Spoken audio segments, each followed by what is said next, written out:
হানি ব্যাজার নির্ভীক বনের যোদ্ধা। প্রকৃতির অদ্ভুত আর বিস্ময়কর জগতে এমন কিছু প্রাণী আছে যাদের সাহস আর শক্তি আমাদের কল্পনাকেও হার মানায়। আজ আমরা কথা বলবো সেই অসাধারণ প্রাণীটিকে নিয়ে, হানি ব্যাজার, যাকে বলা হয় বনের সবচেয়ে নির্ভীক যোদ্ধা। ভাবুন তো, একটি ছোট আকারের প্রাণী, কিন্তু তার সাহস এমন যে সিংহ বা চিতাবাঘের মতো বড় শিকারীদের সঙ্গেও লড়াই করতে পিছপা হয় না। হানি ব্যাজারের শরীর তুলনামূলক ছোট হলেও এর মানসিক শক্তি আর আত্মবিশ্বাস অসাধারণ। এরা কখনো সহজে হার মানে না, একবার কোনো লক্ষ্য ঠিক করলে শেষ পর্যন্ত লড়াই চালিয়ে যায়। হানি ব্যাজারের সবচেয়ে বড় শক্তি তার চামড়া।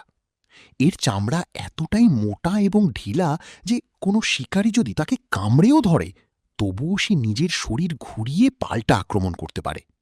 এই চামড়া তাকে সাপের বিষাক্ত কামড় বা মৌমাছির হুল থেকেও অনেকটা সুরক্ষা দেয়। এবার আসি তাদের অদ্ভুত খাদ্যাভ্যাসে। হানি ব্যাজার আসলে সর্বভুক। তারা সাপ, ইঁদুর, পাখি, ডিম, পোকামাকড় সব কিছুই খায়। এমনকি বিষধর সাপও তাদের খাবারের তালিকায় আছে।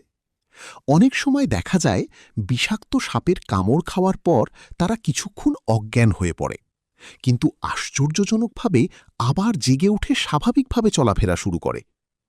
আর একটি মজার ব্যাপার হলো, তারা মৌচাক ভাঙতে একদম ভয় পায় না। শত শত মৌমাছি চারপাশে ঘুরলেও হানি ব্যাজার নির্বিকারভাবে মধু খেতে থাকে। এই কারণেই তাদের নাম হয়েছে হানি ব্যাজার। হানি ব্যাজার শুধু শক্তিশালী নয়, তারা অত্যন্ত বুদ্ধিমানও। অনেক ক্ষেত্রে দেখা গেছে তারা খাঁচা থেকে পালানোর জন্য পাথর বা কাঠ ব্যবহার করে।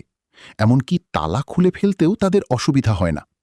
এই বুদ্ধিমত্তা তাদের বেঁচে থাকার জন্য বড় একটি অস্ত্র। বাসস্থানের দিক থেকে হানি ব্যাজারকে পাওয়া যায় আফ্রিকার বিভিন্ন অঞ্চল, মধ্যপ্রাচ্য এবং দক্ষিণ এশিয়ার কিছু অংশে। তারা জঙ্গল, মরুভূমি, এমনকি পাহাড়ি এলাকাতেও সহজেই মানিয়ে নিতে পারে। সব মিলিয়ে হানি ব্যাজার আমাদের শেখায় একটি গুরুত্বপূর্ণ শিক্ষা: আকার নয়, সাহস আর মানসিক শক্তিই আসল শক্তি। ছোট হলেও যদি আত্মবিশ্বাস থাকে, তাহলে যে কোনো বড় চ্যালেঞ্জ মোকাবিলা করা সম্ভব। আপনি যদি এমন আরও দারুণ প্রাণীর গল্প জানতে চান, তাহলে ভিডিওটি লাইক, শেয়ার করুন এবং চ্যানেলটি সাবস্ক্রাইব করতে ভুলবেন না। কমেন্টে জানিয়ে দিন পরবর্তী ভিডিও কোন প্রাণী নিয়ে দেখতে চান। ধন্যবাদ আমাদের সাথে থাকার জন্য।